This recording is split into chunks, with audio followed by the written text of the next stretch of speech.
नमस्कार, प्रज्ञास kitchen and kids फनमध्ये स्वागत आहे तुमचं. तर आज मस्त अशी झणझणीत पावट्याची आमटी बनवणार आहे व ही आमटी कुकरमध्ये अगदी झटपट बनवता येते. तर लगेच बनवायला सुरुवात करूया. इथे मी पावट्याच्या शेंगा सोलून घेतल्यात व ते स्वच्छ धुवून घेऊयात. आता एक वाटण तयार करूयात. 10 ते 12 लसूण पाकळ्या, सुकं खोबरं, कोथिंबीर, 1 इंच आलं, जिरे अर्धा चमचा. पाण्याचा वापर न करता याची पेस्ट बनवून घेऊयात. कुकरमध्ये मोठे 2 चमचे तेल घालूयात. तेल गरम झालं की जिरे घालूयात. एक मीडियम साईजचा कांदा बारीक कट करून घेतलेला आहे तो घालूयात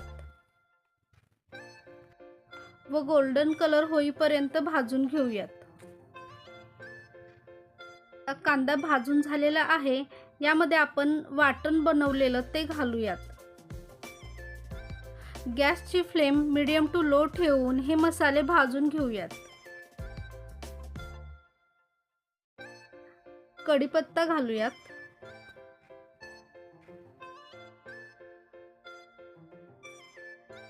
आता मसाले छान भाजून झालेले आहेत. यामध्ये मीडियम साईजचा टोमॅटो कट करून घेतलेला आहे तो घालूयात. टोमॅटो मऊ होईपर्यंत भाजून घ्यायचा आहे. टोमॅटो मऊ झालेला आहे. आता यामध्ये कांदा लसूण मसाला 2 चमचे, हळद अगदी थोडीशी व यामध्ये अर्धा चमचा गरम मसाला घालायचा आहे. माझ्याकडून गरम मसाला घातलेली व्हिडिओ स्किप झालेली आहे. आता पावटा घालूयात व 1 मिनिट परतून घेऊयात. तर यामध्ये पाणी 1.5 ग्लास घातलेलं आहे. आपण कुकरमध्ये आमटी बनवते त्यामुळे याचं पाणी आटत नाही, म्हणून जास्त पाणी घालू नका. 2 चमचे शेंगदाण्याचा कूट घालायचा आहे. थोडी कोथिंबीर व चवीनुसार मीठ घालूयात.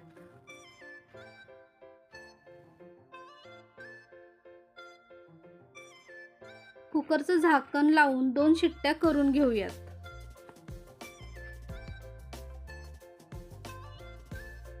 आता कुकर थंड झालेला आहे तर झाकण काढूयात.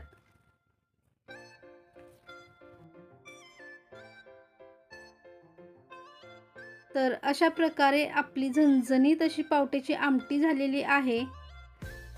तर नक्की तुम्ही अशा पद्धतीने पावट्याची आमटी करून बघा.